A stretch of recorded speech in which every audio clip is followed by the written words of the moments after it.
Welcome to the Motown India show. My name is Tharyan. We have here with us the new Renault Triber.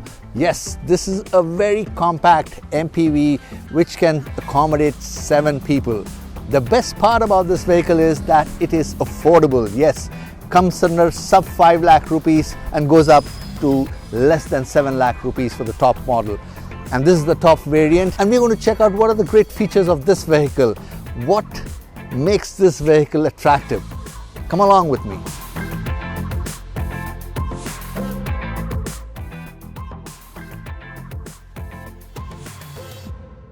Let me run through the exterior features of the Triber. The triple edge chrome front grille with the Renault badge looks cool. There are no fog lamps, instead Renault has put DRLs there. You get projector headlamps, but they are halogen, no LED there. The Triber has a smart new front bumper while the bonnet is sculpted. There are front and rear skid plates. The roof rails smartly cover the roof drop. Then there are black plastic wheel arch protections and lower protective door panels. The Triber has a ground clearance of 182 mm. The side profile of the vehicle is very sporty like an SUV, while the vehicle sits on R15 tires. The tire size is 185 by 65 R15. The lower variants get 165 by 80 R14 tires. A lot of features go missing in the lower variants, which is obvious. The two-part rear eagle beak tail lamps extend onto the outside of the wings and taper to point to the center of the tailgate. This gives the vehicle a wider stance in appearance. Once you get inside, you realize this car is pretty well designed. It looks quite uber. When you start touching them, you realize there is too much of plastic around. And even on the door panels, it's all plastic, but it doesn't give the appearance of plastic, it gives some other material. Nevertheless, they have saved on costs here, and of course these little embellishments here are good. You have an 8-inch touch screen, 3 knobs here, very minimalistic, a little tray kind where you can even put your mobile phone or some other small stuff. You have a small USB port here. Of course, this is the gear, and the storage space is quite good here in this little area where you can keep your knickknacks. And like I said, the buttons are very minimalistic. This is the rear defogger, then you have the hazard light, and then if the door lock and unlock button is here. So it's as simple as that. And if you come to the steering wheel, as I mentioned earlier, it is quite a sporty looking fellow. And to keep costs down, there are no knobs here. This is the top end, but no controls here at all. Which is kind of okay. Now the steering wheel by itself can be adjusted for tilt, but not for reach. You have one lamp here, and both the sun visors here get vanity mirrors. No covers for the mirror, but yet you have a mirror, which is by itself good. The front seats to begin with are very comfortable. They have these side bolsters, and the back also, if you notice, has got a good support. It's integrated headrest, so it cannot be adjusted at all. The rear view mirror is a little plain Jane mirror, which needs to be adjusted for day and night, so it's prismatic. Glove compartment area is quite cavernous, where you see. But there's interestingly another little place here.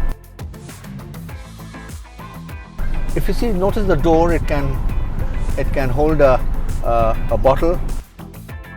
Center arm console, you have again storage space here, so you can keep a few knickknacks here.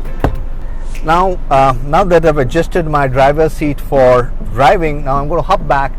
I want to see what the seats at the back offer. The seats at the back also are comfortable. They have adjustable headrests. The middle fellow here doesn't have a headrest. For 3 people, it might be a squeeze. For 2 people, it is awesome.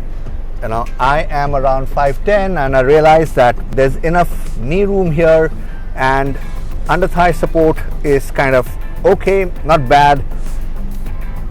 The headroom is quite a lot. There is still, for somebody in the 6 feet odd, will also be very comfortable in the back seat. And what is interesting is the air conditioning duct. You will be wondering, where's the air conditioning duct? Well, here the ducts are here on the B pillar.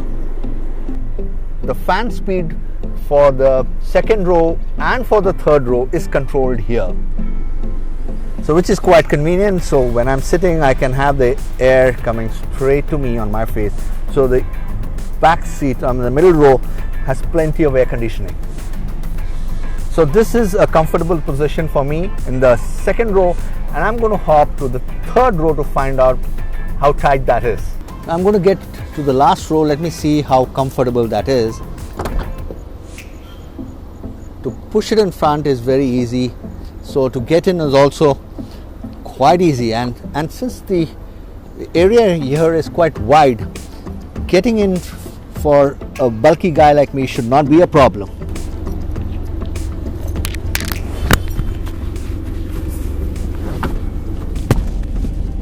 Now you see that I was sitting in front in this position. So in this position, if I were to pull it back, I'm going to find it very difficult. Like I'm cramped. So this last seat is ideally for extremely small, thin people or for children. So a full adult, if he has to sit at the back, the person in the middle row has to compromise. He has to move his seat in front, which would make his ride uncomfortable and my ride a little easy. The good part here is I have AC ducts here, so even if I'm sweating, I can get the blower right on my face and have the peace of the world with me. The headrest here is adjustable. There's just space for two. If I were to move this in front, I would definitely get a lot of space for my knees, my legs, and my entire body. Right now, I'm cramped. Let me do that.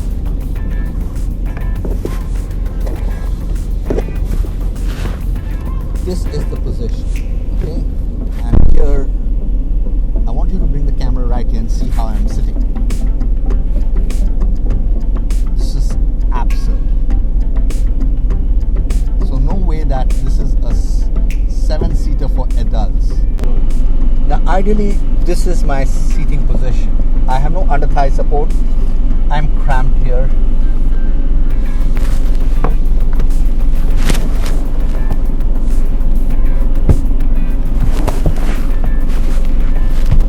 This is my seating position. So it's virtually impossible for this fellow to come here in this position. So there you go. Very uncomfortable in the third row. Unless, as I mentioned, we're all tiny, tiny little people. The very interesting part of the Renault Triber is its seating. Well, it's got a whole lot of permutation combinations. If I were to broadly explain, the middle seats are 60-40 splits. So there you can make a combination. You can fold this, you can fold this. That's another way. Then you can, the best part is you can remove this also. If you can remove this, put that down, you can put a lot of luggage in there. Let me see how simple it is.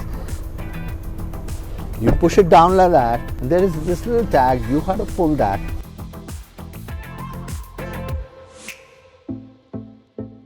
It's that simple, and you have the seat in your hand. There you go. You have the entire seat. Now this you can chuck it and put it in your room and take this off, and you have more trunk space. So that's quite convenient or irritating. It's up to you to decide whether this is a good feature or a bad feature. Renault Triber's 8-inch multimedia touchscreen features the MediaNav Evolution connected multimedia system. With its smartphone replication feature, it is compatible with Android Auto and Apple CarPlay and their numerous driving and entertainment apps. The multimedia system also allows videos to be played through USB plug.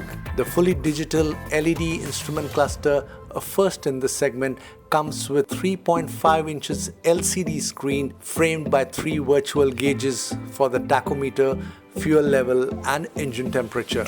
The vehicle comes with rear parking sensors and reverse camera. With a convenient hands-free card, which is the car key, doors can be opened and closed and the engine started with a smart start-stop button without making any physical contact with the key. The sensors in the card mean that the doors can be locked and unlocked without having to take the card out of a pocket or bag or pressing a button. The hands-free system includes an auto-lock function when drivers walk away from the vehicle. The MPV offers boot capacity of 625 liters in the 5-seat configuration.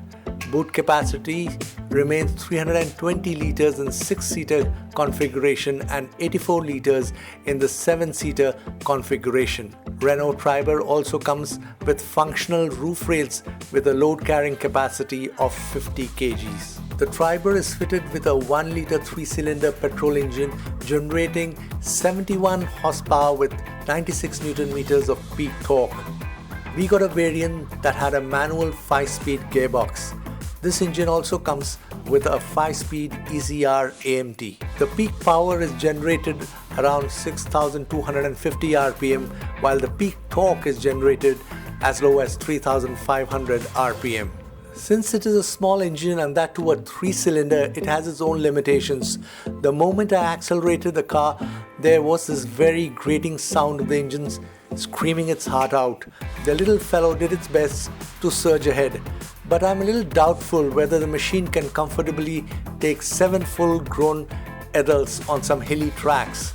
With shorter gear throws, the torque is available from low revs, and this in turn ensures decent acceleration. With dismal speed limits the order of the day in India, this car has nothing to worry. The car handled well at high speeds and NVH levels too were very decent. The ride quality is a lot above average and the car has disc brakes in front and drums at the back. The vehicle complies with all the safety requirements for the Indian market. You get 3-point belts in all rows, with those in row 1 and side seats in row 2 equipped with a retractor.